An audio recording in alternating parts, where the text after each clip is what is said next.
నమస్తే, నేను సతీష్. సాక్షి straight talk స్వాగతం. ఈరోజు స్ట్రైట్ టాక్లో మనతో పాటు మాట్లాడడానికి ఇటీవల రాష్ట్ర వ్యాప్తంగా సంచలనం సృష్టించినటువంటి సంఘటన మాజీ మంత్రి అంబటి రాంబాబు నివాసం పైన జరిగిన దాడి తర్వాత అంబటి రాంబాబు గారిని అరెస్ట్ చేసినటువంటి సంఘటన తెలిసిందే. ఈరోజు మనతో పాటు అంబటి రాంబాబు కుమార్తె అంబటి మౌనిక ఉన్నారు. ఆమెతో మాట్లాడే ప్రయత్నం చేద్దాం. నమస్తే మేడం. నమస్తే. అంబటి రాంబాబు గారి మీద ఒక కేసు పెట్టి జైల్లో పెట్టిన తర్వాత ఇంకా వరుసగా కేసులు పెడతా ఉన్నారు. 36 కేసులు ఒకే దాంట్లో పెట్టారు. బెయిల్ వచ్చిన తర్వాత కూడా మళ్ళీ బయటకు రాకుండా ప్రయత్నిస్తూ ఉన్నారు. ఏం జరుగుతుంది అనుకుంటున్నారు? ఎందుకు ఇంత టార్గెట్ చేసిందని? అంటే ఒక కక్ష సాధింపుగా అనిపిస్తుందండి. అంటే ఇది ఎలా ఉందంటే మొత్తం వెంకటేశ్వర స్వామి వారి విషయం దగ్గర మొదలైంది, లడ్డు విషయం దగ్గర మొదలయ్యి వాళ్ళు ఒక డిఫెన్స్లోకి వెళ్ళిపోయి దాన్ని రాజకీయంగా వెంకటేశ్వర స్వామి వారిని వాడుకోవాలన్న ఉద్దేశంతో పోస్టర్లు వేసి దాని మీద జగన్ గారి బొమ్మలు వేసి ఇప్పుడు సిట్ రిపోర్ట్ ఇచ్చారు. పంది కొవ్వు కానీ, ఆవు కొవ్వు కానీ, జంతు కొవ్వు కానీ లేదని అందులో చెప్పున్నారు. మరి వైసీపీ వాళ్ళు కూడా పోస్టర్లు వేసుకోవచ్చు కదా. కానీ రాజకీయంగా స్వామివారిని వాడుకోవడం ఎంతవరకు కరెక్ట్ ఇంకా విచారణలో ఉంది. సో దానికి సంబంధించి వాళ్ళు పోస్టర్లు వేసే అంత డెస్పరేషన్, ఒక డిఫెన్స్లోకి వెళ్ళిపోయి రాజకీయంగా ఆయన వాడుకోవాలన్న ఉద్దేశంతో స్వామివారిని చేస్తున్నటువంటి ఏదైతే పని ఉందో దాన్ని రాంబాబు గారు ప్రశ్నించడం జరిగింది. అది ప్రజల్లోకి వెళ్తుంది బలంగా. కాబట్టి నోరు నొక్కేయాలి, ఈయనది ఎట్లయినా ఈయన అణిచేయాలి, ఇబ్బంది పెట్టాలి, బెదిరించాలి. ఈయనేమో భయపడే వ్యక్తి కాదని చెప్పి ఆయనకి వాళ్ళకి బాగా తెలుసు. ఎందుకంటే ఈయన కరెక్ట్గా ఉంటారు కాబట్టి నిజం మాట్లాడతారు. సో ఎటువంటి చీప్ టాక్టిక్స్ చేసి అంటే ఇళ్ల మీదకి వచ్చి కొట్టేసి భౌతికంగా మానసికంగా మనిషిని ఎదుర్కోలేక భౌతికంగా నిర్మూలించాలి, వాళ్ళ ఇంట్లో ఆడవాళ్ళ మీదకి వెళ్ళాలి అనేటువంటి ఇది వాళ్ళు ప్రయోగిస్తున్నారు. అలాగే ఇప్పుడు దాని మీద ఏదైతే బెయిల్ వచ్చినా కూడా ఇంకా పీటీ వారెంట్లు వేస్తూ ఆయన్ని అందులోనే పెట్టి మానసికంగా ఇబ్బంది పెట్టాలి అని వాళ్ళు ప్రయత్నిస్తున్నారు. కానీ అలాంటి వాటికి రాంబాబు గారు బెదర్రు, అది అందరికీ తెలిసిన విషయమే. ఈ పీటీ వారెంట్ వేసినటువంటి కేసు చాలా ఆశ్చర్యంగా ఉంది. సంక్రాంతి సంబరాలతో బాగా రాంబాబు గారు నిర్వహిస్తారు, అది బాగా ఫేమస్ అందరికీ. సంక్రాంతి సంబరాల పేరుతో కోట్లు కొల్లగొట్టేశారు, కోట్లు దోచేశారు అని ఈ కేసు. అది అసలు దీంట్లో ఎవరైనా బాధితులు ఉన్నారా ఏంటి మేడం? ఆ కేసు ఏంటి? అంటే ఇప్పుడు గెలిచినప్పుడే కాదండి, ఓడినప్పుడు కూడా ఆయన సంక్రాంతి సంబరాలు చేస్తారు. ఇటీవల కూడా మీరు చూస్తుంటారు. అదేంటంటే పార్టీ క్యాడర్ని కానీ మన కార్యకర్తలను కానీ ఉత్సాహపరచాలనేటువంటి ఉద్దేశంతో వాళ్ళు ఒక మోటివేషన్ ఇవ్వాలనే ఉద్దేశంతో ఆయన చేస్తుంటారు. అయితే ఇప్పుడు నేను అనేది ఏంటంటే అలాంటిది ఏదైనా జరిగి ఉంటే ఇప్పుడు వీళ్ళ గవర్నమెంట్ వచ్చినప్పటి నుంచి ఇప్పటిదాకా ఎందుకు వాళ్ళు యాక్షన్ తీసుకోలేదు? ఇప్పుడే పీటీ వారెంట్లు వేసి ఆయన రిమాండ్ ఎక్స్టెండ్ చేసేదానికి ఎందుకు దాన్ని ఉపయోగిస్తున్నారు? ముందే చేసి ఉండొచ్చు కదా. రాంబాబు గారిని అరెస్ట్ చేయాలని చాలాసార్లు అనుకున్నట్టున్నారు. ఆయన గతంలో ఇంటర్వ్యూస్లో కూడా చెప్పారు రకరకాల కేసులు పెట్టారని. ఆ కేసులన్నీ ఏం వర్కౌట్ కాలేదా? అదే కదండి దాని అర్థం. ఉండుంటే ఖచ్చితంగా ఈ పాటిగా ఇబ్బంది పెట్టేవాళ్ళు ఆయన ఎక్కడ దొరుకుతారా అని చెప్పి కూర్చున్నారు. ఆయన ఎక్కడ దొరకట్లేదు.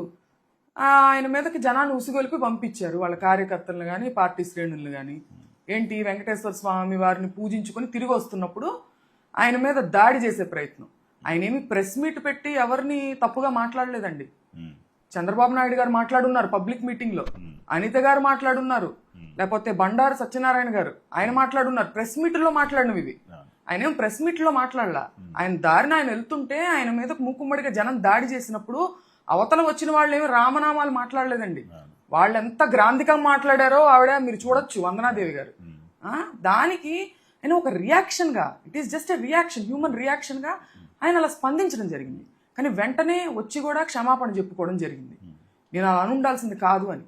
అంటే రాజకీయాల్లో ఇప్పుడు మీరన్నారని వీళ్ళు అంటారు ఈ పార్టీ వాళ్ళు, అదిగో మీరన్నారని వీళ్ళు అంటారు. ప్రశ్నకు ప్రశ్నే వేస్తారు కానీ బదులు ఉండదు ఎక్కడ. విమర్శలు ప్రతి విమర్శలు చాలా ఘోరంగా మాట్లాడుకుంటూ ఉంటారు. కానీ ఎప్పుడైనా ప్రెస్ మీట్ పెట్టి ఒక మినిస్టర్ స్థాయి వ్యక్తి క్షమాపణ చెప్పడం మీరు ఎప్పుడైనా చూసారా? వాళ్ళ పార్టీలో కూడా మాట్లాడున్నారు, వాళ్ళు ఎప్పుడైనా చెప్పారా? కానీ అంబటి రాంబాబు గారు చెప్పారు. చెప్పినా కూడా లీగల్ కాన్సిక్వెన్సెస్ కూడా నేను ఫేస్ చేస్తానన్నారు. కానీ వాళ్ళు ఏం చేశారు? లా అండ్ ఆర్డర్ని బ్రేక్ చేసి భౌతికంగా ఆయన నిర్మూలించాలి, హతమార్చాలి అని చెప్పి వాళ్ళు చేసినటువంటి ప్రయత్నం ఇవాళ అందరూ చూశారు. ఇవాళ అంబటి రాంబాబు గారి ఇంటిపైన జరిగిన దాడి, ఆ రోజు మీ ఇంటిపైన జరిగినటువంటి దాడి, నిప్పు పెట్టినటువంటి సంఘటనకు సంబంధించి ఎవరైనా అరెస్ట్ చేశారు ఇప్పటివరకు? లేదండి. ఎంత ఘోరం అంటే, ఎంత ఒక సైడ్ మాత్రమే పార్షాలిటీ చూపిస్తూ ఎంత ఘోరంగా వ్యవహరిస్తుంది అనేది అది చూస్తేనే అర్థమవుతుంది. అంటే ఇవి చాలా serious cases, attempt to murder, ఒక ఫైర్ సెట్ చేయడము, ఇటువంటి సీరియస్ కేసుల్ని వాళ్ళు దాడి ఇక్కడ జరిగింది, క్లియర్ కట్ గా మొత్తం లైవ్ లో టెలికాస్ట్ అయింది. దీనికి సంబంధించి చాలా చిన్నటువంటి పెటీ కేసెస్ పెట్టి స్టేషన్ బెయిల్ ఇచ్చి వాళ్ళని పంపించేయడం జరిగింది. అంటే ఇంతమందిలో ఎమ్మెల్యే వచ్చారు, ఎమ్మెల్యే భర్త వచ్చారు, వాళ్ళు ఎవరిని కూడా అరెస్ట్ చేసిన దాఖలా లేవు. ఎవరిని ఎటువంటి యాక్షన్ లేదు, బయటే తిరుగుతున్నారు, మీరు చూస్తున్నారు కదా. తరువాత కూడా కూర్చుని ప్రత్యక్ష ప్రసారాల్లో వాళ్ళు బెదిరింపులకు దిగుతున్నారు. అంటే చూడండి.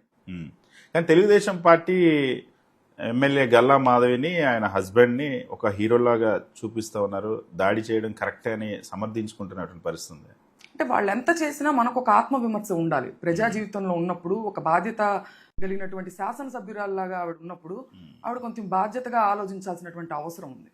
ఆవిడ మాట్లాడుతూ, ఆవిడ ఒక ఇంటర్వ్యూలో నాకు ఎవరో క్లిప్పింగ్ పంపించారు, నేను చూస్తున్నాను. అంబటి రాంబాబు గారు ఏమన్నా ఫ్రీడమ్ ఫైటరా అని చెప్పి ఆవిడ క్వశ్చన్ చేస్తున్నారు. ఫ్రీడమ్ ఫైటర్ కాదమ్మా, ఫ్రీడమ్ ఫైటర్తో పోల్చుకునే అంత గొప్పవారు అంబటి రాంబాబు గారు కాదు. నేను ఆవిడని అడుగుతున్నా, మీరేమన్నా ఝాన్సీ లక్ష్మి గారా? మీరు అంతమందిని వేసుకుని వచ్చి దాడి చేయించారే, మరి ఇలాగే ఆడవాళ్ళని విమర్శిస్తూ తప్పు అర్థాలు పలికేటట్టుగా చంద్రబాబు నాయుడు గారు కూడా మాట్లాడున్నారు. ఆయన మీద కూడా వెళ్తారా? మీరు ఇదే పోరాట స్ఫూర్తిని అటువైపు కూడా చూపిస్తే, అందరి పట్ల సమానంగా చూపిస్తే ఈ పోరాట స్ఫూర్తిని అభినందనీయంగా ఉంటుంది. మీరు అటువైపు జరిగినప్పుడు మటుకు మీరు కామ్గా ఉంటారు, ఇటువైపు ఏమో దాడులకు దిగుతారా, ఇంటి మీదకి వస్తారా, కత్తులు కర్రలు పట్టుకొని సారీ అడగడానికి వచ్చాను ఒక అందమైన పేరు పెడతారా దానికి, దాడికి? అసలు నేను కేవలం క్షమాపణ చెప్పించడానికి మాత్రమే వచ్చాము, మేము అసలు దాడి చేయించలేదు, నేను ఆ రోజు దాడి జరిగినప్పుడు అక్కడ లేనని అంటున్నారు గల్లా మాధవి. క్లియర్గా వీడియో క్లిప్పింగ్స్ అన్నీ కూడా ఉన్నాయండి మన దగ్గర, అవి అంతా కూడా సర్క్యులేట్ అవుతున్నాయి, మీరు చూడొచ్చు. ఒకవేళ ఆవిడ దాడి చేయించడానికి రాలేదని అనుకుంటే వాళ్ళు చేసినటువంటి దాడిని ఖండించాలి, యాక్షన్ తీసుకోవాలి, చేయమనండి, అప్పుడు నమ్ముతాం ఆవిడ దాడి చేయించడానికి రాలేదని. దాని మీద ఏ యాక్షన్ తీసుకోకుండా, దాన్ని ఖండించకుండా మళ్ళీ వస్తామని మీరు అంత బహిర్గతంగా ఒక ప్రజాస్వామ్యంలో కూర్చుని మీరు బెదిరిస్తున్నారే, ఏంటి మీ ధైర్యం అని అంటున్నా. నేను వాళ్ళ అంబటి రాంబాబు గారు కూతురుగా మాట్లాడట్లా, ఒక ఓటు హక్కు ఉన్నటువంటి సిటిజన్ గా నేను మాట్లాడుతున్నా. డెమోక్రసీలో మీరు కూర్చుని మీరు బెదిరిస్తారా? ఏమనుకుంటున్నారు మీరు? వ్యవస్థలు మీకు తగినట్టుగా మ్యానిపులేట్ చేసేసుకోవచ్చు, మనం ఎట్లా పడితే అట్లా చేసుకోవచ్చు, పోలీసు మా తొత్తులు అని చెప్పి మీరు అనుకుంటున్నారా? ఒక టైం వస్తుంది, వ్యవస్థలు బలోపేతమయ్యే టైం వస్తుంది జగనన్న గారి గవర్నమెంట్ వచ్చిన తర్వాత, అప్పుడు చట్టం మిమ్మల్ని గుర్తు పెట్టుకుంటుందని నేను హెచ్చరిస్తున్నాను. ఆ రోజు కర్రలు రాడ్లు పట్టుకొని వచ్చిన వాళ్ళంతా కూడా టీడీపీ నాయకులేనా? వాళ్ళు అసలు ఏం చేశారు ఆ రోజు జరిగినప్పుడు? ఆ దాదాపు ఒక 9 గంటలు అది ఆల్మోస్ట్ చాలా ఘోరం అండి. ఏం జరుగుతుందంటే, యాక్చువల్గా అంబటి రాంబాబు గారు ప్రెస్ మీట్ పెట్టి ఆఫీస్లోకి వెళ్ళున్నారు, అందరికీ తెలుసు అక్కడ ఆయన ఆఫీస్లో ఉన్నారన్న విషయం అందరికీ తెలుసు. సో మేము కూడా, మాకు చాలా గ్యాప్ ఉంది ఇంట్లో, నేను మా మదరు ఉన్నాం ఆ టైంలో, చాలా గ్యాప్ ఉంది. నేను మా మదర్ని తీసుకుని వెళ్ళిపోవచ్చు, పార్కింగ్లో ఉన్నటువంటి కార్ను కూడా నేను తీసుకుని వెళ్ళిపోయే సమయం ఉంది. కానీ మాకు ఎక్కడో నమ్మకం ఉంది, ఒక డెమోక్రసీ, ఒక లా అండ్ ఆర్డర్ మీద ఒక నమ్మకం ఉంది. నమ్మకం ఉండబట్టే మేము ఇంట్లో ఉన్నాం. ఆ రోజు ఉన్నా కూడా వాళ్ళు ఇంటి మీదకి వస్తారని మేము ఎక్స్పెక్ట్ చేయలేదండి. అసలు ఎంత నీచమైన చర్య అంటే, వాళ్ళ ఇంటి మీదకి మగవాళ్ళు 200-300 మగవాళ్ళు ఇంటిని చుట్టుముట్టారు. ఎవరి పర్యవేక్షణలో? ఒక స్త్రీ, ఒక మహిళా శాసన సభ్యురాలి పర్యవేక్షణలో చుట్టుముట్టి విపరీతమైన బూతులు తిడుతూ, దాడి చేస్తూ, గట్టిగా అరుస్తూ, ఇది ఏదో కాసేపు జరిగి ఆగిపోలేదండి. 9 గంటల పాటు నిర్విరామంగా జరుగుతానే ఉంది. విడతలుగా వీళ్ళు వెళ్ళడం, పక్కనే ఉన్నటువంటి ఒక టీడీపీ సభ్యుడు కార్యకర్త ఇంట్లో వీళ్ళకి రిఫ్రెష్మెంట్స్ ఏర్పాటు చేసి, డ్రింక్స్, వాళ్ళకి కూల్ డ్రింక్స్, మందు, గంజాయి ఇటువంటి ఏర్పాటు చేసి వాళ్ళని విడతల వారీగా పంపిస్తూ జరిగింది. పోలీసు ప్రేక్షక పాత్ర వహించడం అనేది మనం చూసాం. ఇప్పుడు నేను అనేది అంటే, ఎస్పీ గారు ఆ రోజు సాయంత్రం 5:30 నుంచి ఫోన్ చేసి ట్రై చేస్తుంటే అందరూ అందుబాటులోకి రాలేదు. అంటే ఎలా పనిచేస్తుందన్న పోలీస్ బెటాలియన్ ఏమైపోయింది? పోలీసులు ఏం చేస్తున్నారు? ఇదంతా మరి హోమ్ మినిస్టర్గా ఆవిడ నైతిక బాధ్యత వహించి వాళ్ళు రాజీనామా చేయాల్సినటువంటి పరిస్థితి. ఆవిడ ఇంకా సమర్థించుకునే ప్రయత్నం చేస్తున్నారు. సో ఇంట్లో ఆ రోజు సిచ్యువేషన్ ఏంటి? మీతో పాటు ఎవరెవరు ఉన్నారు? లేడీస్ కానీ చిన్నపిల్లలు కానీ మీ మీదకి అటాక్ చేయడానికి ఎలా ప్రయత్నించారు ఆ రోజు? నేను మా మదర్తో ఒక రోజు కాసేపు స్పెండ్ చేయడానికి నేను వస్తానండి. ఆ రోజు కూడా యథావిధిగా నేను రావడం జరిగింది. అయితే ఈ ఉద్రిక్త వాతావరణం కొంత ఉందని చెప్పి నేను గమనించి నేను మదర్తో పాటే ఉండడం జరిగింది, మమ్మీకి తోడుగా. అయితే వీళ్ళు మధ్యాహ్నం ప్రాంతం 3:30-4 ప్రాంతాలు అప్పుడు దాడి స్టార్ట్ అయింది. స్టార్ట్ అయ్యి ఇంటి మీదకి వచ్చారు. అయితే నాకు కొంత అనుమానం ఉండి నేను పిల్లలు కూడా స్కూల్ నుంచి నేను పర్మిషన్ తీసుకొచ్చేసుకోవడం జరిగింది. సో కొద్దిసేపు అయిన తర్వాత వీళ్ళు ఇంటి మీదకి వస్తున్నారు, దాడి చేస్తున్నారు కొంతవరకు అని చెప్పి తెలిసింది మాకు. ఇంటి మీదకి వచ్చేసిన తర్వాత నేను పిల్లలు బాగా అరవడం, కేకలు పెట్టడం, ఏడవడం, శబ్దాలు, పెద్ద పెద్ద శబ్దాలు ఇవన్నీ జరుగుతుంటే నేను బ్యాక్ డోర్లో నుంచి మా పిల్లల్ని మా సిస్టర్కి ఇచ్చి నేను పంపించేయడం జరిగింది. అమ్మగారికి తోడుగా నేను లోపలే ఉండడం జరిగింది. ఎందుకంటే మాకు వెళ్ళిపోయేదానికి అవకాశం లేదు, చుట్టుముట్టేశారు వెనకాల కూడా. సో చాలా ఘోరమైన పరిస్థితి, కిందంతా పగిలిపోతూ వచ్చేస్తున్న సమయంలో మేము 5th ఫ్లోర్కి వచ్చి మేము ఒక బెడ్రూమ్ లాక్ చేసుకొని అందులో ఉన్నామండి. ఇదే సమయంలో మేము మాకు సంబంధించినటువంటి వారికి కాల్స్ చేస్తున్నా వాళ్ళు ఎత్తలేని పరిస్థితి, ఎందుకంటే వాళ్ళ మీద కూడా అటు పక్కన దాడి జరుగుతుంది అదే టైంలో. పోలీసు స్పందించట్లా, ఎవరు స్పందించట్లా, పోలీసు ప్రేక్షక పాత్ర. చుట్టుపక్కలన్నీ శబ్దాలు వినిపిస్తున్నాయి మాకు. పైకి వచ్చి ఈ తలుపును కూడా కొట్టి పైకి ఎంటర్ అయ్యేదానికి ట్రై చేస్తున్నారు. సో ఆ రోజు పోలీసులకి ఆ అటాక్ జరుగుతున్నప్పుడు పోలీస్ని మీరు ఆశ్రయించారా, ఎవరైనా ప్రయత్నించారా పోలీసులకి హెల్ప్ చేయమని అడగడానికి? వాళ్ళ రెస్పాన్స్ ఏంటి? ఎవరెవరు కాల్ చేశారు? అంటే లోపల ఉన్న మేము కాల్ చేయలేదండి. అసలు మాకేం అర్థం కాని పరిస్థితి. మేము ఎంతసేపు రాంబాబు గారు ఎట్లా ఉన్నారనే ఆలోచనలో మేము పడిపోయాం. ఎందుకంటే ఆడవారు మా మీదకే ఇలా వస్తున్నారంటే ఆయన మీదకి ఎట్లా ఎల్లుంటారనేది మేము ఊహించుకోలేక మేము ఆ టెన్షన్లో ఉన్నాము. అయితే బయట ఉన్నటువంటి మన కార్యకర్తలు కానీ వాళ్ళు ఇటు దాడి చేస్తున్నప్పుడు అటు లేడీస్ ఉన్నారండి, మీరు వెళ్ళమాకండి అని అటు పక్కన అరుస్తున్నటువంటి వీడియో క్లిప్పింగ్స్ కూడా మన దగ్గర ఉన్నాయి. అయినా కూడా వాళ్ళు ఆగలేదు. వాళ్ళు ఎస్పీ గారికి ఫోన్ చేయడం కంటిన్యూస్గా, ఆయన ఫోన్ ఎత్తలేదు. మన సుచరిత గారు వెళ్ళి కూడా ఎస్పీ గారిని కాంటాక్ట్ చేయాలని ట్రై చేస్తే కూడా ఆయన అందుబాటులోకి రాకపోవడం. పోలీసులు అక్కడ కొడుతుంటే మిమ్మల్ని ప్రొటెక్ట్ చేసేదానికి మాకు ఆర్డర్స్ లేవని పోలీసులు చెప్తున్నారంటే ఇది ఎంత సిగ్గుచేటు అనేది ఒకసారి ఆలోచించుకోవాల్సిన పరిస్థితి. పోలీసులకి ఆర్డర్స్ కావాలా ప్రొటెక్ట్ చేయడానికి? వాళ్ళకి ప్రొటెక్ట్ చెయ్యొద్దని ఆర్డర్స్ ఉన్నాయి. మీరు ప్రేక్షక పాత్ర వహించి చూడండి అని చెప్పి ఆర్డర్స్ ఉన్నాయి. అందుకని వాళ్ళు ఎటువంటి యాక్షన్ తీసుకోకుండా వాళ్ళకి తొత్తుల్లాగా ప్రవర్తించడం జరిగింది. సో పోలీసులు ఇప్పటి వరకు కూడా ఈ సంఘటనకు సంబంధించి ఏం జరిగింది, ఎవరిని అరెస్ట్ చేశాము, లా ఎలా మేము అమలు చేసామని ఎక్కడైనా ప్రకటించారు ఇప్పటి వరకు? లేదండి. ఏం ప్రకటిస్తారు? ఏముంది, కనిపిస్తుంది కదా అందరికీ వాళ్ళు ఎలా చేస్తున్నారు, ఏం చేస్తున్నారు. పోలీసులే ఆపలేక ఇంట్లో ఆడవాళ్ళ మీదకి వస్తుంటే కూడా వాళ్ళు ఆపలేకపోయారంటే ఇట్లాంటి నీచమైనటువంటి పని నేను ఎప్పుడు చూడలేదండి. ఇన్నేళ్లుగా అంటే ప్రతిపక్షంలో చాలాసార్లు ఉన్నారు రాంబాబు గారు, ఎప్పుడు కూడా చూడలేదు. ఈవెన్ గతంలో చంద్రబాబు నాయుడు గారు గవర్నమెంట్లో కూడా చూడలేదు ఇది. మరి ఇది ఎవరి ప్రోత్సాహంతో జరుగుతుందో అర్థం కావట్లా. సో దీని వెనక ఎవరున్నారంటారు? ఇది ఒక కుట్రపూరితంగా ఒక పథకం ప్రకారం జరిగిందా, లేదా అదొక రియాక్షన్ లాగా జరిగింది అనుకుంటున్నారు? రియాక్షన్ లాగా జరిగినా నేను అనేది ఏంటంటే రియాక్షన్ జరిగితే వాళ్ళ మీద కూడా జరిగి ఉండాలిగా. ఇప్పుడు గతంలో లోకేష్ గారు పోలీసుల సమక్షంలో జగన్ గారి మీద ఎట్లాంటి అశ్లీల వ్యాఖ్యలు చేశారో చూసారుగా. అప్పుడు రియాక్షన్ వచ్చిందా? రియాక్షన్ ఉంది. రియాక్షన్ ఇప్పుడు మనం కూడా పర్మిట్ చేస్తే చేద్దురు కదా. మనం అట్లాంటి మాటలు కూడా మాట్లాడరాదు డెమోక్రసీలో. నేను అనేది మరి ఎందుకు ఆ రోజు ఆయన మీద దాడులు జరిగినాయా? చంద్రబాబు నాయుడు గారు కూడా అనున్నారు ఆయన మీద ఏమైనా దాడులు జరిగినాయా? ఇవాళ రియాక్షన్ వస్తే వీళ్ళు కంట్రోల్ చేయలేకపోయారా? వీళ్ళు ప్రోత్సహించి గ్యాదర్ చేసి పంపించారని ఆవిడే చెప్తున్నారు. దాడికి దిగబడ్డాము, నేను 2 గంటలు టైం తీసుకుని వీళ్ళందరినీ నేను తీసుకొచ్చానని చెప్పి ఆవిడే చెప్తున్నారు. సో పెమ్మసాని చంద్రశేఖర్ స్టేట్మెంట్ ఇచ్చినటువంటి కొద్ది గంటల్లోనే ఇది జరిగింది. నేను సినిమా చూపిస్తాను అంబటి రాంబాబుగానే ఆయన పాత్ర కూడా ఉందంటారా? ఈ సంఘటన జరిగిన తర్వాత మాత్రం ఎక్కడ ఆయన మాట్లాడట్లేదు, కారణం ఏంటంటే ఇప్పుడు సినిమా చూపిస్తాను అనే మాట ఆయన మాట్లాడడం మనందరం చూసాము. సినిమా చూపిస్తానన్న మాటకే మీరు అంత చెలించిపోయారా అని ఈవిడ అడుగుతున్నారు గల్లా మాధవ్ గారు. మాటకి చెలించలేదండి. మాట మాట్లాడుకోవడం అనేది సాధారణం అయిపోయింది దురదృష్టవశాత్తు రాజకీయాల్లో. మాట కార్యరూపం దాల్చి నిజంగా సినిమా చూపించారు కాబట్టి ఇవాళ దాని గురించి మాట్లాడాల్సిన పరిస్థితి. ఆయన ఎంపీ అనేది ఆయనకు ఓట్లు వేసిన వాళ్ళకు మట్టుకే ఎంపీ కాదండి, మొత్తం స్టేట్కి ఎంపీ.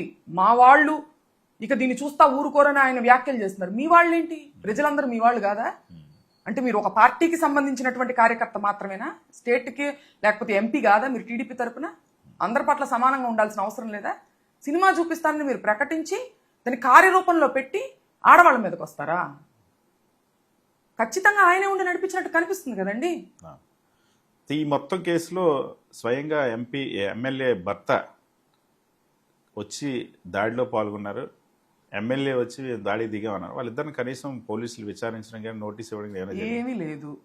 మీరు చూడొచ్చు కదా, ఆవిడ లైవ్ లో కూర్చుని మాట్లాడుతున్నారంటే ఆవిడకి ఎంత ఇంకా ఎంకరేజ్మెంట్ ఉందో చెడు పనులు చేసేదానికి మీరు అక్కడే అర్థమవుతుంది కదా. ఇప్పుడు నేను అనేది ఏంటంటే మనకి నచ్చచ్చు, అవతల వాళ్ళు నచ్చకపోవచ్చండి. ఒక లా అండ్ ఆర్డర్ ఉంటుంది, దాని ప్రకారం వెళ్ళాలి.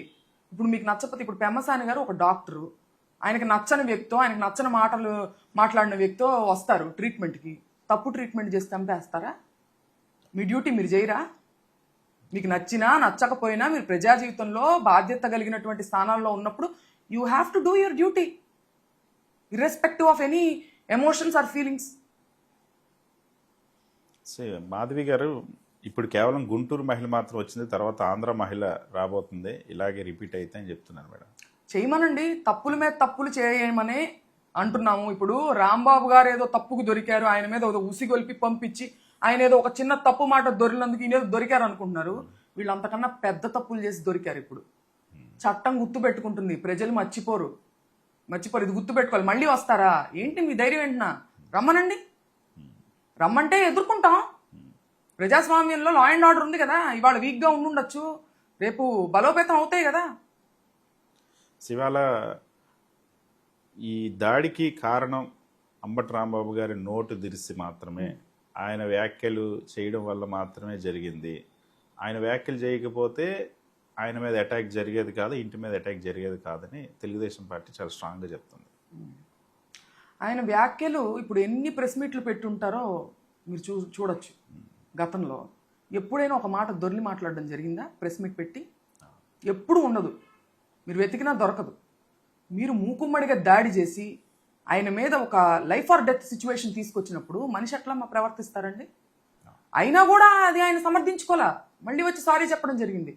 వ్యాఖ్యలు అంటే నేను అనేది ఏంటంటే, మీరేమన్నా దైవాన్ సంపూతులు లేక మానవాతీతులు మచ్చలేని మాణిక్యాల? మీరు మీ వైపు తప్పులు లేవా? తప్పులు చేసిన వాళ్ళని హతమారుస్తారా? చేసే తప్పు దొరికినందుకే మాట్లాడినందుకే హతమార్చే పద్ధతి అయితే ఎంతమంది రాజకీయ నాయకుల్ని చంపాలంటున్నా నేను. అదే అప్లై చేయండి ఈక్వల్గా అందరికీ.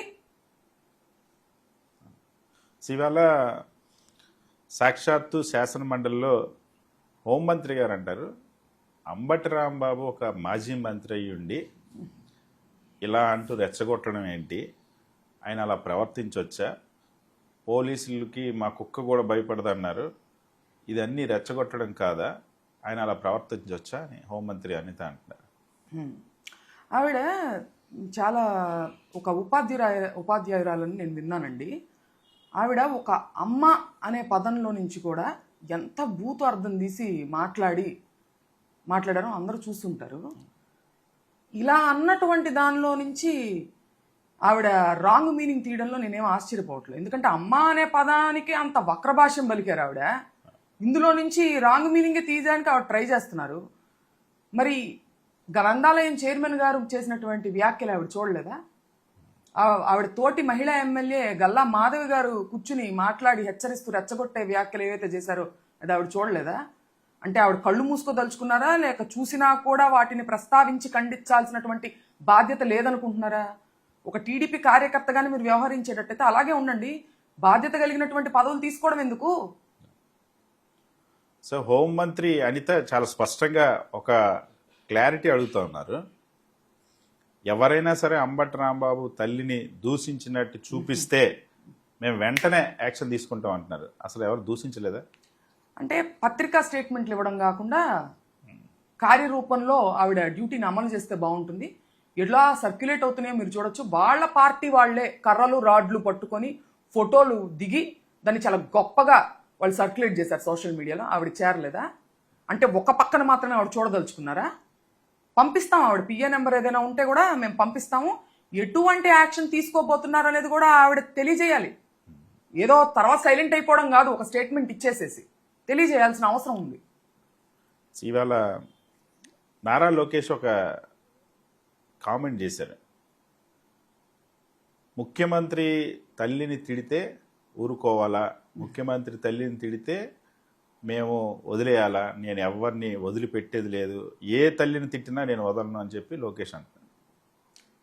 తల్లి ఎవరికైనా తల్లినండి. మొదట అంటే చంద్రబాబు నాయుడు గారి తల్లి ఒకటి, అంబటి రాంబాబు గారి తల్లి ఒకటి కాదు. అంబటి రాంబాబు గారి తల్లిని కూడా తిట్టారు. మీరు వదిలిపెట్టనేంటి? మీరు వదిలిపెట్టనే మాటే తప్పు. లీగల్గా మేము యాక్షన్ తీసుకుంటామనండి, అది రైటు. అంటే మీరు వదిలిపెట్టరా? ఏం చేస్తారు? పోలీసులు తొత్తులుగా మార్చి వ్యవస్థల్ని మేనేజ్ చేసి కక్షపూరితమైనటువంటి చర్యలు చేస్తా హత్యాయత్నాలు చేస్తారా? మీ వైపు ఎవరు మాట్లాడలేరా? స్వయాన మీ తండ్రి గారైనటువంటి ప్రస్తుత గౌరవ ముఖ్యమంత్రి చంద్రబాబు నాయుడు గారు గతంలో ఏం మాట్లాడారు ఆయన చూడలేదా? జగన్ గారిని ఉద్దేశించి ఆయన మీద కూడా యాక్షన్ తీసుకోమనండి. వాళ్ళ హోంమంత్రి, ప్రస్తుత హోంమంత్రి ఏం మాట్లాడారు? అమ్మ అనే పదాన్ని ఉపయోగించి విజయమ్మ గారిని, భారతమ్మ గారిని ఉద్దేశించి ఏం మాట్లాడారు? ఆవిడ మీద యాక్షన్ తీసుకోమనండి. అంటే ఒక సైడే మీరు యాక్షన్ తీసుకుంటారా?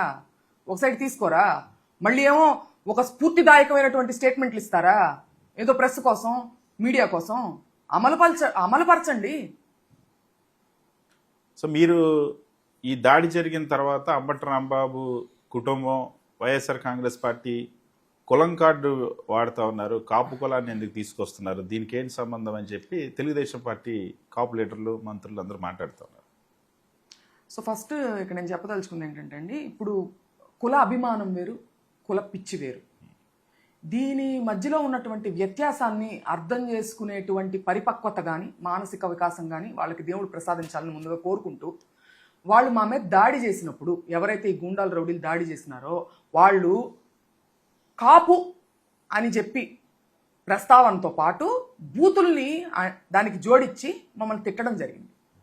ఇప్పుడు నాకు నా కులం అంటే అభిమానం. ప్రతి కులానికి, ప్రతి కులంలో ఉన్నటువంటి వ్యక్తికి వాళ్ళ కులం అంటే అభిమానం ఉండాలి, పిచ్చి ఉండకూడదు. వాళ్ళు ఆ స్టేట్మెంట్ చేయబట్టి నేను మరుసటి రోజు నేను కాపు కులంలో పుట్టినందుకు గర్వపడుతున్నానని చెప్పాల్సినటువంటి బాధ్యత నాకుంది, నా కులాన్ని అబ్యూస్ చేసినప్పుడు. అందుకే నేను చెప్పాను, నేను ఆ కాపు అనే పదం ఉపయోగించకూడదు అని మీరు అనుకుంటే ముందుగా మీరు పంపించినటువంటి గూండాలకు కూడా మీరు చెప్పి పంపించాల్సింది, కుల ప్రస్తావన లేకుండా మీరు చేయండి అని చెప్పి. వాళ్ళు చేసినప్పుడు నేను ఎందుకు మాట్లాడకూడదు? ఖచ్చితంగా నేనేం తప్పు మాట్లాడలేదే, నేను గర్వపడుతున్నానని నేను మాట్లాడాను. ఇందులో కులం కార్డు ఎక్కడుంది? ఇప్పుడు నా ప్రశ్న, ఇప్పుడు పవన్ కళ్యాణ్ గారితో చంద్రబాబు నాయుడు గారికి పొత్తు ఎందుకు కావాలి? దీనికి సమాధానం చెప్పే ప్రయత్నంలో కాపు అనే పదాన్ని ఉచ్చరించకుండా సమాధానం చెప్పగలరా? పార్టీ సిద్ధాంతాలు కలవడం వల్ల మీరు పొత్తు పెట్టుకున్నారా? మీకు ఒక కులం కావాలి, ఒక మనిషి కాదు, పార్టీకి సంబంధించినటువంటి సిద్ధాంతాలు కాదు, మీకు కావాల్సింది కులం. The very foundation of your government is caste based. ఒక క్యాస్ట్ బేస్డ్ ఈక్వేషన్ మీద వాళ్ళు మీరు గవర్నమెంట్ ఫామ్ చేసి మీరు మటుకు క్యాస్ట్ని ఉపయోగించుకుంటా మమ్మల్ని దూషించినప్పుడు మేము మా కాస్ట్ పట్ల అభిమానం చూపించకూడదనడం ఎంతవరకు న్యాయము? మీరు క్యాస్ట్ బేస్డ్ పాలిటిక్స్ చేయమాకండి, మేము కూడా క్యాస్ట్ గురించి మాట్లాడాం. మీకు ఓట్లకు వచ్చేసరికి మీకు కాపు కులం కావాలా? దాన్ని అడ్వాంటేజ్గా తీసుకుని పవన్ కళ్యాణ్ గారు మీ పట్ల ఉన్నారు కదా అని ఒక అడ్వాంటేజ్ తీసుకుని మీరు కాపు కులం అనే పేరు పెట్టి మమ్మల్ని దూషిస్తారా? మీకు ఎవరిచ్చారంట హక్కు? ఇవాళ కాపు అనే కాదు, ఏ కులాన్నైనా పేరు పెట్టి దూషించే హక్కు ఎవరికి ఇచ్చారు? పవన్ కళ్యాణ్ గారు సపోజ్ ఫర్ ఎగ్జాంపుల్ కాపు కులానికి చెందినటువంటి వ్యక్తి కాదు, ఈ పొత్తు ఉండేదా? ఒక కమ్మ కులానికి చెందినటువంటి వ్యక్తి అయి ఉంటారు, సిద్ధాంతాలు కలుస్తాయి, అయినా పొత్తు పెట్టుకుంటారా? మీరు ఈ ప్రశ్నించినప్పుడు జనసేన నుండి ఒక రియాక్షన్ వచ్చింది. నాగబాబు గారు మాట్లాడుతూ అంబటి రాంబాబు ముఖ్యమంత్రి తల్లిని తిడితే అరెస్ట్ చేయక ముద్దు పెట్టుకుంటారా అని మాట్లాడారండి. ఇప్పుడు అంబటి రాంబాబు గారు చంద్రబాబు నాయుడు గారిని అనలేదని ఆయన క్లారిటీగా చెప్పడం జరిగింది. ఒకవేళ అన్నారు అని మీరు అనుకున్నా లీగల్గా కాన్సిక్వెన్సెస్ ఫేస్ చేస్తానని కూడా చెప్పడం జరిగింది. లీగల్గా కాన్సిక్వెన్సెస్ ఫేస్ చేస్తారుగా. జరిగిన దాడి గురించి నాగబాబు గారు మాట్లాడరే, దాన్ని ఖండించరే, దాడిని ఖండించాల్సినటువంటి అవసరం లేదా? సరే, ఇప్పుడు చంద్రబాబు నాయుడు గారు అమ్మని తిడితే ముద్దు పెట్టుకుంటారా, జైల్లో పడేస్తారా అని ఆయన అంటున్నారు. మీ అమ్మగారిని తిడితే ఏం చేస్తారు? నేను అడుగుతున్నా, చెప్పమనండి ఆయన్ని. మీ అమ్మగారిని తిడితే మీరేం చేస్తారు? మీరు ఖచ్చితంగా ముద్దే పెట్టుకుంటున్నారు. ఇప్పుడు మీరు ఖచ్చితంగా ముద్దే పెట్టుకుంటున్నారని కూడా తెలియజేస్తున్నాను ఆయనకి. ఇంతకుముందు నారా లోకేష్ తిట్టిచ్చారని కూడా ట్వీట్లు చేశారు కదా పవన్ కళ్యాణ్. అదే అంటే నేను అనేది ఏంటంటే, మీ అమ్మగారి, ఇప్పుడు సీఎం గారి అమ్మగారి మీద ఉన్నటువంటి గౌరవం మీ అమ్మగారి మీద కూడా కొంత చూపిస్తే బాగుంటుందని నాగబాబు గారికి తెలియజేస్తున్నా. సరే, అంబటి రాంబాబు కాపు సమాజ వర్గం నుండి వచ్చిన నాయకుడు, ఒక టైగర్లా బ్రతికాడని జగన్మోహన్ రెడ్డి గారు చెప్తే అప్పుడు రియాక్షన్ మొదలయ్యి టైగర్ ఎలా అవుతాడు, అంబటి రాంబాబు టైగర్ ఏంటి, ఆయనకి కాపు కులం అంటే గిట్టదు అని ఒక ప్రచారం చేస్తూ ఉన్నారు. కాపు కులం అంటే గిట్టదంటే అంటే ఏంటండి, ఇప్పుడు ఒక ఇంటి పెద్దలాగా ఇప్పుడు మనం ఎంతసేపు మన ఇంట్లో వాళ్ళని పొగుడుకుంటేనే కాదు కదా, మనలో ఉన్నటువంటి ఒక కన్స్ట్రక్టివ్ క్రిటిసిజం అనేది ప్రతి కులానికి ఉంటుంది. సో ఒక ఇంటి పెద్దలాగా ఆయన కొన్ని విషయాలు మాట్లాడడం జరిగింది. దాన్ని వీళ్ళు ఇప్పుడు నాగబాబు గారు ఒకటి అన్నున్నారు, నేను నాస్తికుణ్ణి, అసలు దేవుడే లేరు అన్నారు. ఇవాళ వచ్చి నేనేమో హైందవ ధర్మం పాటిస్తానంటున్నారు. అంటే ఆయన మటుకు అంత వ్యత్యాసం చూపించవచ్చు. ఇక్కడ వ్యత్యాసం ఏం లేదండి. స్టిల్ ఒక ఇంటి పెద్దగా ఆయన ఒక కన్స్ట్రక్టివ్ క్రిటిసిజంలో భాగంగా మాటలు అనున్నారు. కాపు కులమే ఇష్టం లేదంటే మరి ముద్రగడ గారి మీద దాడి జరిగినప్పుడు కానీ ఆయన ఎట్లా ప్రవర్తించారు, రాంబాబు గారు ఎట్లాంటి బాధ్యతలు తీసుకుని ఉన్నారో కూడా మీరు చూడొచ్చు. సరే, అంబటి రాంబాబు కేవలం రెచ్చగొట్టడం కోసం ఈ వ్యాఖ్యలు చేశారు. రాష్ట్రంలో శాంతి భద్రతలకు విఘాతం కలిగించడానికి ఈ వ్యాఖ్యలు చేశారు. జగన్మోహన్ రెడ్డి చెప్పారు కాబట్టి ఈ అల్లరి అంతటి సృష్టించారని చెప్పి టీడీపీ ఇప్పుడు ఒక నెరేషన్ ఇస్తుంది. జగన్మోహన్ రెడ్డి గారే గ్రంథాలయం చైర్మన్ వందన గారి చేత కూడా తిట్టించారా? జగన్మోహన్ రెడ్డి గారే కర్రలు రాడ్లు వేసుకుని అంబటి రాంబాబు గారి మీద వెళ్ళమని చెప్పారా? అది యాక్షన్. వాళ్ళు చేసినటువంటి యాక్షన్ కి వచ్చినటువంటి రియాక్షను. చావా బ్రతుక అనేటువంటి పరిస్థితి తీసుకొచ్చినప్పుడు ఒక మనిషి రియాక్ట్ అయ్యేటువంటి పద్ధతి. దాని నుంచి బయటపడిన తర్వాత విశ్లేషించుకొని ఆత్మవిమర్శ చేసుకొని నేను అలా చేసి ఉండాల్సింది కాదని చెప్పి ఆయన ప్రెస్ మీట్ పెట్టి చెప్పడం కూడా జరిగింది. ఇవాళ జగన్మోహన్ రెడ్డి గారు మీ ఇంటికి వచ్చిన తర్వాత మీ కుటుంబంతో ఏం చెప్పారు? పార్టీ సపోర్ట్ ఎలా ఉంది ఇన్సిడెంట్ తర్వాత? సాధారణంగా ఇటువంటి సంఘటనలు జరిగిన తర్వాత ఇంట్లో ఉన్న ఆడవాళ్ళ పరిస్థితి చాలా లో ఉంటుంది కదా, ఎలాంటి ధైర్యం ఇచ్చారు మీకు? ఖచ్చితంగా సీరియస్ యాక్షన్ తీసుకుంటాం. ఇప్పుడు ప్రస్తుతం అయితే మీకు ఏం కావాలన్నా మేము అందుబాటులో ఉంటామని చెప్పారు. అందుబాటులో అలా చెప్పినట్టుగానే పార్టీ శ్రేణులు కానీ పార్టీ కార్యకర్తలు కానీ ప్రతిరోజు మమ్మల్ని విజిట్ చేస్తూ మాకు ధైర్యం ఇస్తున్నారు. అందరూ వన్ ఫోన్ కాల్ అవే ఉన్నారు మాకు అందుబాటులో.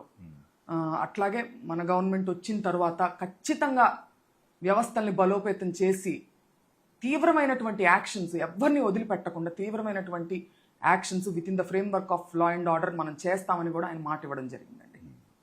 సరే, మీరు ఎప్పుడైతే రాంబాబు గారిని జైల్లో పెట్టిన తర్వాత అంబటి మౌనిక మాట్లాడుతూ ఉన్నారు, ఆ కుటుంబం తరపున మాట్లాడుతూ ఉన్నారు, అంబటి రాంబాబు గారి తరపున మాట్లాడుతూ ఉన్నారు. ఇప్పుడు మిమ్మల్ని కూడా టార్గెట్ చేసినట్టున్నారు, సోషల్ మీడియాలో మిమ్మల్ని కూడా ట్రోల్ చేస్తూ ఉన్నారు, చాలా కామెంట్స్ కూడా చేస్తున్నట్టున్నారు కదా, అవన్నీ ఎలా రిసీవ్ చేసుకుంటారు? అంటే ఇప్పుడు కొత్త కాదండి, ఇది గతంలో కూడా జరిగింది. దీని మీద కంప్లైంట్స్ ఇచ్చున్నాం. అంటే ఒక ప్రముఖ టీవీ ఛానల్కి సంబంధించినటువంటి యాంకర్ గారు లైవ్లో కూర్చుని నన్ను క్వశ్చన్ వేయడం జరిగింది.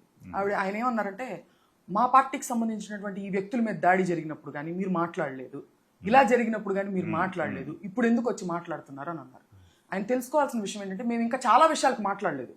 అందులో మీ పార్టీకి సంబంధించినటువంటి అయ్యన్న పాత్రులు గారు ఎంత జిగుప్సాకరంగా తండ్రిని కూతురిని సంబంధించి ఎట్లాంటి వ్యాఖ్యలు ట్వీట్ చేశారో మీరు చూడొచ్చు. అప్పుడు కూడా మేము మాట్లాడలేదండి. మా ఇంటి మీదకి వస్తూ ఇంటి చుట్టూ రౌడీలు తిరుగుతూ 2014 ఎంపీపీ ఎలక్షన్ అప్పుడు ఎంపీటీసీని కిడ్నాప్ చేసే ప్రయత్నంలో అంబటి రాంబాబు గారి మీద దాడి చేసినప్పుడు కూడా మేము మాట్లాడలా. మా అమ్మగారిని నన్ను ట్రోల్ చేస్తున్నప్పుడు కూడా మేము మాట్లాడలా. మేము అటు మాట్లాడలా ఇటు మాట్లాడలా. కానీ మీరు అటు మాట్లాడారుగా అప్పుడు. మరి ఇప్పుడు దీన్ని ఖండించాల్సినటువంటి బాధ్యత మాకన్నా మీకు ఎక్కువ లేదా? విపరీతమైన ట్రోలింగ్ చేస్తారు. అది మాకు we are resistant to it. Already మాకేంటంటే ఇది అలవాటు అయిపోయినటువంటి విషయం, ఇప్పుడు కొత్త ఏం కాదు అది. ఇవాళ ఏంటంటే అది పరాకాష్ఠకు చేరి ప్రజాప్రతినిధులే రంగంలోకి దూకి దగ్గరుండి దాడి చేయించడం అనేది ఒక పరాకాష్ఠ. ఆడవాళ్ళు ఇంట్లో ఉన్నారని తెలిసి కూడా. కాబట్టి మేము వాళ్ళు బయటికి వచ్చి దాన్ని ఖండించాల్సినటువంటి అవసరం ఉంది కాబట్టి ఇవాళ మాట్లాడుతున్నాం. ఈ కేసులు పెట్టేటువంటి ఆ క్రమంలో అంబటి రాంబాబు గారి మీద కేసులు పెట్టేటువంటి క్రమంలోని పాత కేసులు ఇంకా తీసుకొస్తాం, ఇంకా కేసులు పెడతాం, ఇంకా చాలా పీటీ వారెంట్లు ఉన్నాయి, ఇంకా చాలా రోజులు జైల్లో పెడతామని చెప్పేసి అంటున్నారు. వాటి అన్ని సిద్ధంగా ఉన్నారా మీరు, అంబటి రాంబాబు గారు? ఖచ్చితంగా సిద్ధంగా ఉన్నారని ఆయన కూడా చెప్పారు. ఇప్పుడు ఆయన రెడ్ బుక్కి నేను భయపడిన అన్నారు, లా అండ్ ఆర్డర్ కాదు. ఆయన తప్పు చేస్తే సారీ చెప్పారు. లా అండ్ ఆర్డర్ అంటే ఒక గౌరవంతో కూడినటువంటి భయం ఆయనకు ఉందని అక్కడే తెలుస్తుంది. రెడ్ బుక్కి నేను భయపడినన్నారు. ఎందుకంటే కక్షపూరితమైనటువంటి చర్య, రాజ్యాంగం ప్రకారం అమలు చేయాల్సినటువంటిది కాదు కాబట్టి దాన్ని ఎదిరించారు. అందులో భాగంగానే రండి చూసుకుందామని అన్నారు. ఎందుకు? అది ప్రజాస్వామ్యబద్ధమైనది కాదు కాబట్టి. లా అండ్ ఆర్డర్ పట్ల వచ్చేసరికి మీరు చూడండి ఆయన ప్రవర్తన, వెంటనే సారీ చెప్పడం జరిగింది. Is responsible. అంబటి రాంబాబు గారిని బయట ఉండేటప్పుడు చాలా స్ట్రాంగ్గా మాట్లాడతారు, చాలా గట్టిగా మాట్లాడతారు, బలంగా నిలదీస్తారు. సో జైలుకి వెళ్ళిన తర్వాత మానసికంగా ఏమైనా కుంగిపోయారా మీరు కానీ కుటుంబ సభ్యులు కానీ మాట్లాడినప్పుడు ఆయన ఏమంటున్నారు? మానసికంగా ఆయన కుంగిపోరు, చాలా బలంగా ఉంటారు కాబట్టే భౌతికంగా మీదకొచ్చారు. మానసికంగా కుంగజేయాలి అని అనుకుంటే మాటకు మాట సమాధానం చెప్పొచ్చు, వాళ్ళ దగ్గర నిజం ఉంటే నిజంతో ఎదుర్కోవచ్చు, అంతకన్నా బలమైనది ఏది ఉండదు కదా. ఇవాళ ఇంత దిగజారిపోయి స్త్రీల మీదకి వచ్చి భౌతికంగా వచ్చారంటే వాళ్ళు చాలా వీక్ అని అర్థమవుతుంది మెంటల్గా. ఈయన మెంటల్గా స్ట్రాంగ్ కాబట్టి ఫిజికల్గా అటాక్ చేయాలనేటువంటి దానిలోకి వాళ్ళు వచ్చారు. అంటే జైలుకి వెళ్ళిన తర్వాత ఈ మధ్య కోర్టుకు వచ్చినప్పుడు కలిసినట్టున్నారు కదా, ఏం మాట్లాడారు, ఏం చెప్పారు ఫ్యామిలీకి కానీ క్యాడర్ కానీ? అంటే మేము ఎక్కువగా ఆయనతో మాట్లాడాలని మేము అనుకోవట్లేదండి. ఎందుకంటే మేము ఒక వీక్ పాయింట్గా ఆయనకి ఈ టైంలో ఉండకూడదు, ఆయన ఎమోషనల్ చేయకూడదు. ఆయన ఒక స్ట్రాంగ్ మనిషి, ఒక ఆత్మ విమర్శ చేసుకుంటూ ఒక మోరల్ వాల్యూస్ ఉన్నటువంటి ఒక స్ట్రాంగ్ లీడరు.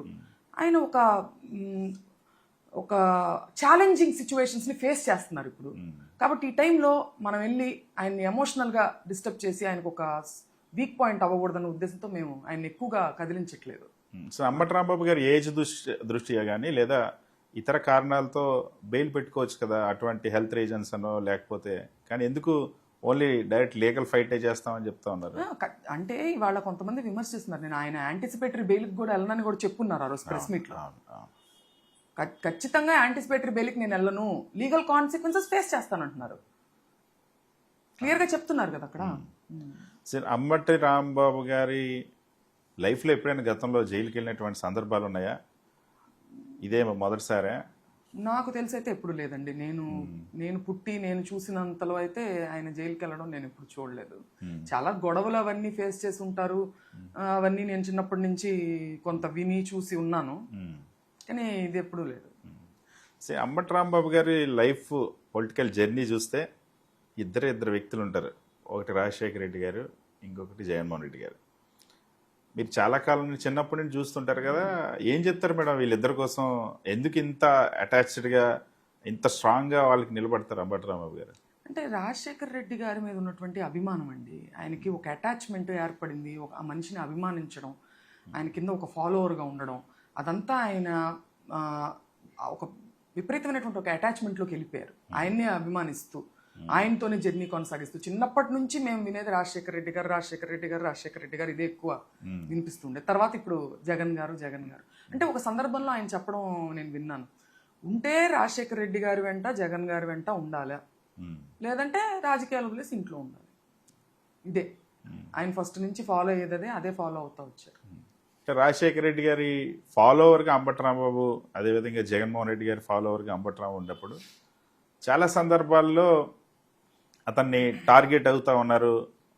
రాజశేఖర రెడ్డి గారితోనో లేదా జగన్మోహన్ రెడ్డి గారు ఉంటున్నారు కాబట్టే ఇంతగా టార్గెట్ చేస్తున్నారని ఇప్పుడు ఫ్యామిలీ ఎప్పుడు కూడా డిస్కరేజ్ చేయలేదా? ఎందుకు మనకి ఇవన్నీ? మాకు కూడా చాలా అభిమానము. రాజశేఖర రెడ్డి గారు ఇచ్చినటువంటి ఎంబీబీఎస్ సీట్ మీదే నేను ఎంబీబీఎస్ గ్రాడ్యుయేట్ అయ్యాను. నాకు మా ఇంట్లో వాళ్ళందరికీ కూడా పర్సనల్గా చాలా అభిమానము. ఆయన గురించే వింటూ, మా చిన్నప్పటి నుంచి ఆయన గురించే వింటూ ఉన్నాం మేము. సో అలాంటి ఆలోచన ఎప్పుడు కూడా మా మైండ్లో రాలేదు. సరే, అంబటి రాంబాబు గారు జైలు నుండి వచ్చిన తర్వాత కూడా ఇలాగే ఉంటారు అనుకుంటారా? ఆయన గురించి చాలా తెలుసు కాబట్టి మీకు అడుగుతారు. ఇంతకన్నా పవర్ఫుల్గా ఉంటారు. దెబ్బ తిన్నప్పుడు, ఆయన దెబ్బ వేసినప్పుడు ఏంటి, ఎలాగా ఆయన కిందకి జార్చాలని చెప్పి ఆయన్ని నోరు నొక్కేయాలని చేసినప్పుడు అది ఇంకా డబల్ అవుతుంది. కానీ ఆయన మనస్తత్వం తెలిసిన మనిషిగా చెప్తున్నాను, ఇంకా డబల్ అవుతుంది కానీ అది తగ్గేది ఉండదు. ఎప్పుడైతే తప్పు చేస్తారో ఖచ్చితంగా తగ్గుతారు. ఇప్పుడు తప్పు దొరికినప్పుడు సారీ చెప్పినట్టుగా తప్పు చేసినప్పుడు ఖచ్చితంగా ఆయన తగ్గుతారు. తప్పు లేనప్పుడు అసలు తగ్గే మనిషే కాదు ఆయన. అంటే జైలుకి వెళ్ళిన తర్వాత కూడా, జైల్లో పెట్టిన తర్వాత, ఇంత అటాక్ జరిగిన తర్వాత కూడా అంబటి రాంబాబు గారు ఇంకా తగ్గేదా లేదని అనడం అవసరమా, ఇది రెచ్చగొట్టడం కాదా అని చాలా మంది మాట్లాడుతున్నారు టీడీపీ వాళ్ళు. అంటే విపరీతమైన కేసులు పెట్టేసేసి పాశవికంగా బిహేవ్ చేశారు, ఇక్కడ అటాక్ చేశారు, అది కాకుండా కేసులు పెట్టి ఇంకా కక్షపూరితంగా ఇంకా చేస్తున్నప్పుడు ఆయన నాకు ఆత్మస్థైర్యం ఉందని చెప్పి క్యాడర్కి కానీ శ్రేణులకు కానీ మెసేజ్ ఇవ్వాలి కదా. ఉన్నప్పుడు న్యాయ వ్యవస్థ మీద నాకు నమ్మకం ఉంది అని చెప్పి ఉత్సాహపరిచేటువంటి ప్రయత్నంలో భాగంగా అవి చేశారు తప్పితే, గల్లా మాధవి గారు వచ్చి ఇట్లా సిగ్నల్స్ ఇస్తూ సైకిల్ చేస్తూ మా మీద అటాక్కి ఉసుగు వెళ్ళిపారే, అట్లాంటి సైకిల్ కాదండి. చంద్రబాబు నాయుడు గారు కూడా ఈ సంఘటన తర్వాత మాట్లాడుతూ, వీళ్ళు చూడండి బూతుల పార్టీ, బూతులతో రాజకీయం చేస్తూ ఉన్నారు, నన్ను అబ్యూజ్ చేస్తూ ఉన్నారు అని చెప్పి అంబటి రాంబాబు గారు పేరు ఎత్తలేదు కానీ ఆయన ఉద్దేశించి మాట్లాడారు. అదే ఆయన వాళ్ళ పార్టీలో ఉన్నటువంటి అయ్యన్ పాత్రులు గారు ఏం మాట్లాడారు, అచ్చెన్నాయుడు గారు ఏం మాట్లాడారు, బండారు సత్యనారాయణ గారు ఏం మాట్లాడారు, హోమ్ మినిస్టర్ అనిత గారు మహిళ ఆవిడేం మాట్లాడారు, ఇవి కూడా ఒకసారి చూడాల్సిన అవసరం ఉంది, ఆత్మవిమర్శ చేసుకోవాల్సిన అవసరం ఉంది. ఆయనకు అవి అందుబాటులో లేకపోతే ఎవరైనా అడిగినా కూడా ఇస్తారు, అవన్నీ సోషల్ మీడియాలో సర్క్యులేట్ అవుతున్నాయి కదా.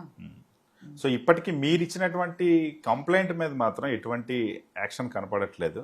సో దాన్ని ఎలా ముందుకు తీసుకెళ్తారు? లీగల్ ఫైట్ చేయబోతా ఉన్నారా? ఈ నిందితులకి లేదా మేము ఇంటి మీద అటాక్ చేసిన వాళ్ళకి, ఈ దాడి చేసిన వాళ్ళందరికీ కూడా పనిష్ చేయడానికి మీరేం చేయబోతా ఉన్నారు? అదే ప్రైవేట్ కంప్లైంట్ ఒకటి ఇచ్చే ఆలోచనలో ఉన్నామండి.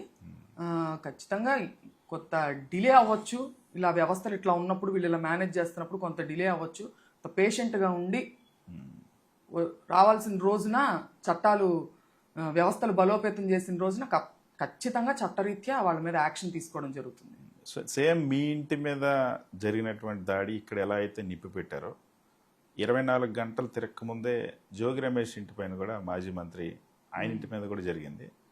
అక్కడ కూడా సేమ్ ఇక్కడలాగే తెలుగుదేశం పార్టీ కార్యకర్తలు, లీడర్స్ ఓపెన్గానే వెళ్ళినటువంటి పరిస్థితి.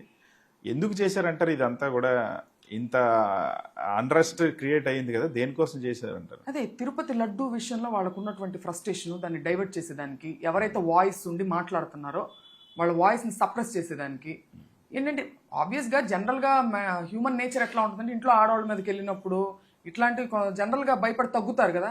సో అట్లాంటి ఒక చీప్ ఫార్ములా వాళ్ళు ప్రయోగించారని నేను అనుకుంటున్నాను. మీరు మాట్లాడుతున్నప్పటి నుండి మిమ్మల్ని కూడా విమర్శిస్తూ ఉన్నారు, మిమ్మల్ని కూడా టార్గెట్ చేస్తూ ఉన్నారు. మీ మాట్లాడడం కొనసాగిస్తారా? యాక్చువల్గా మీరు ఏంటి ఇంతకుముందు ఎప్పుడైనా రాజకీయాలకు సంబంధించి మీ నాన్నగారి తరఫున ప్రచారం చేయడం కానీ లేదా ఇంటింటికి వెళ్ళడం జరిగిందా?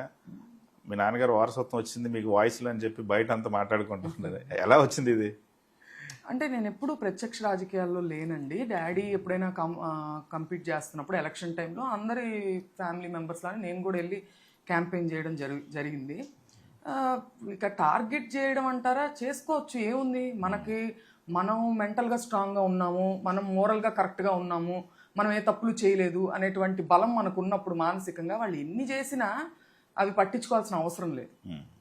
చంద్రబాబు నాయుడు స్పందించారు, లోకేష్ స్పందించారు, హోంమంత్రి స్పందించారు.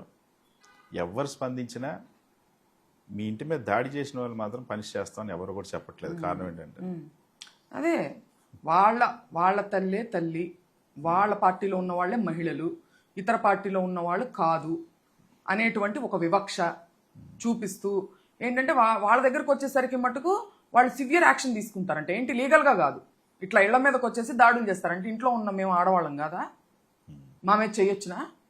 అసలు కనీసం బాధ్యత వహించి హోమ్ మినిస్టర్ గారు ఇంతవరకు ఖండించలేదు. ఆవిడొచ్చి ఇలా మాట్లాడడం తప్పు, మేము యాక్షన్ తీసుకుంటామనే చెప్పలేదు. ఇంకా ఆధారాలు పంపించండి అంటున్నారు. ఇప్పటివరకు మీకు చేరలేదు ఆధారాలు, మొత్తం సర్క్యులేట్ అవుతున్నాయి కదా. సో పవన్ కళ్యాణ్ మీరు రిక్వెస్ట్ చేసినా సరే ఓపెన్గా ఈ సంఘటనకు సంబంధించి స్పందించలేదు. పైగా పవన్ కళ్యాణ్ కేవలం వైఎస్ఆర్సీపీ బూతులతో రెచ్చగొట్టి అల్లర్లు సృష్టించాలని చూస్తుందని చెప్పి రివర్స్లో మాట్లాడిన పరిస్థితి. అంటే ప్రశ్నించడానికే ఉద్భవించింది జనసేన పార్టీ అని ఆయన అనడం చూసాం మనందరం. కానీ ఎందుకు ఇట్లాంటి ప్రశ్నలు ఎన్నో ఉన్నాయి. నాకు తెలిసినంత వరకు వాళ్ళ పార్టీకి సంబంధించినటువంటి మనుషులు, కార్యకర్తల నుంచి కూడా కొన్ని ప్రశ్నలు ఉండుంటాయి. ఎందుకంటే వాళ్ళ మీద దాడులు చేసినప్పుడు కూడా ఆయన ప్రశ్నించకపోవడం అనేది మనందరం గమనించాం. సో ఇది ఒక పెద్ద ప్రశ్న మనందరికీ, ఆయన ఎందుకు స్పందించట్లేదు, ఎందుకు ప్రశ్నలు అడగట్లేదని. బట్ ఆయన రియలైజ్ అయ్యి, ఆయన విఘ్నతకే వదిలేస్తున్నాం. ఆయన రియలైజ్ అయ్యి ఇది ఖండించాలి, ప్రశ్నించాల్సిన అవసరం ఉంది ఒక డిప్యూటీ సీఎంగా అని చెప్పి అనుకుంటున్నాం అండి. సో అంబటి రాంబాబు గారి మీద కక్ష సాధింపు, అక్రమ కేసులు ఇక్కడ తాగుతాయి అనుకుంటున్నారా? చూడాలండి, వేచి చూడాలి. ఇంకా వాళ్ళు తప్పులు చేయాలి, మనం ఇంకా దొరికిపోవాలని వాళ్ళు అనుకుంటే మనం చేయగలిగింది ఏముంది? వాళ్లే తప్పులు చేయడానికి అంత సిద్ధపడినప్పుడు ఏ తప్పు చేయని వాళ్ళు మనం భయపడాల్సిన అవసరం లేదు కదా. సో ఈ అటాక్ జరిగిన తర్వాత తెలుగుదేశం పార్టీ సోషల్ మీడియా యాక్టివిస్టులు ఒక పోస్ట్ పెట్టారు మేడం. ఆ రోజు కానీ గల్లా మాధవికి, గల్లా రామచంద్రరావుకి అంబటి రాంబాబు దొరికిండుంటే అంత్యక్రియలు అయిపోయావని చెప్పేసి ఒక పోస్ట్ పెట్టారు. దాన్ని ఎలా చూస్తారు? అంటే ఒకటి వాళ్ళు గుర్తు పెట్టుకోవాల్సిన విషయం ఏంటంటే అండి, ఆయన ఏదో వేరే వృత్తిలో ఉండి అంబటి రాంబాబు గారు అందులో డబ్బు సంపాదించుకొని కంఫర్టబుల్గా ఉన్న తర్వాత రాజకీయాలను ఎంచుకోవాలి ఆయన రాజకీయాలే ప్రథమంగా ఫస్ట్ నుంచి ఆల్మోస్ట్ రాజకీయాల్లో పుట్టి పెరిగారని చెప్పొచ్చు. అందులో రాటు తేలినటువంటి వ్యక్తి. డూ ఆర్ డై పరిస్థితి ఆయనకి. ఇవాళ ఏదో పెమ్మసాని గారు వేరే వృత్తిలో సక్సెస్ అయ్యో లేకపోతే వీళ్ళు వేరే వృత్తి చేసుకుంటానో ఇవాళ వచ్చారేమో కానీ ఆయన ఇవాళ ఎన్ని దెబ్బలు తిన్నా రాజకీయాల్లోనే ఉంటారు. అలాగే ఓడిపోయినా గెలిచినా ఇక్కడే ఉంటారు. సో అంత్యక్రియలు అంటే ఏంటంటున్నా, ఒక డెమోక్రసీలో మీరు హతమారుస్తారా? అందరినీ హతమార్చండి. అట్లాగే తప్పు దొరికిన ప్రతి వాళ్ళని మీరు హతమార్చండి. అలాగే మీ సైడ్ కూడా ఉన్నారు కదా, ఇంతకన్నా ఘోరంగా ప్రెస్ మీట్లో మాట్లాడిన వాళ్ళు ఉన్నారు కదా, రెచ్చగొట్టకుండానే. వాళ్ళని కూడా మీరు హతమారుస్తారా? వెళ్ళి ఈ స్ఫూర్తి అక్కడ కూడా చూపిస్తారా? గల్లా మాధవి అటాక్ జరిగిన తర్వాత తెలుగుదేశం పార్టీ ఒక ర్యాంకింగ్ ఇచ్చింది. వాటికి ఈ రాష్ట్రంలోనే టీడీపీ ఎమ్మెల్యేల్లో చిట్ట చివరి ర్యాంక్ వచ్చింది. ఎందుకంటారు, బయట అటాక్ ముందు కానీ అటాక్ తర్వాత కానీ ఎమ్మెల్యే గురించి ఇక్కడ ప్రజలు ఏమనుకుంటారు? అంటే ఆవిడ బహుశా ఆవిడ వర్క్ బాగోలేదు, ఇలాంటి ర్యాంకింగ్ వస్తుందని ఆవిడకి ముందుగానే తెలిసేమో. తెలిసి వాళ్ళని ఇంప్రెస్ చేసేదానికి ఆవిడ ఇంత అత్యుత్సాహం చూపించారేమో అని కూడా డౌట్ వస్తుందండి. అంటే ఈ రకంగా అయినా ఇంప్రెస్ చేద్దాం ఏమన్నా అని చెప్పి. ఇప్పుడు ఆవిడకి ఆ ర్యాంక్ వచ్చింది, మేము కూడా పోస్టర్లు వేస్తాం, ఒప్పుకుంటారా? ఆవిడకి ర్యాంకింగ్ వచ్చిందని మనం కూడా పోస్టర్లు వేస్తే ఒప్పుకుంటారా వాళ్ళు? వర్క్ మీద కూడా వాళ్ళు ఆవిడ చూపిస్తే బాగుంటుంది. ఈ రకంగా ఇంప్రెస్ చేయడం కాకుండా మీ డ్యూటీ మీరు డెలివరీ చేస్తే బాగుంటుందని అనుకుంటున్నాను. సో మీరు ఆవిడ ప్రశ్నించిన తర్వాత ఆవిడ మళ్ళీ మీకు సమాధానం చెప్తూ మీరంతా సింపతి కోసం ప్రయత్నిస్తున్నారని, లేకపోతే డైవర్షన్ చేయడానికి, ప్రజల్లో తప్పుదో పట్టించడానికి ప్రయత్నిస్తున్నారని అంటున్నారు. తిరుపతి లడ్డూ విషయాన్ని డైవర్ట్ చేయడానికి మీరు చేశారు. మా ఇంటి మీద దాడి చేశారు. మేము అదే చెప్తున్నాం. మేము డైవర్ట్ చేసేది ఏముంది ఇందులో? జరిగిన వాస్తవాలను మేము చెప్తున్నాం. మీరు తిరుపతి లడ్డు పోస్టరు ప్రజల్లోకి వెళ్తుంది, ప్రశ్నిస్తున్నారు, దాన్ని డైవర్ట్ చేసేదానికి మీరు ఇది చేశారు. Thank you so much madam.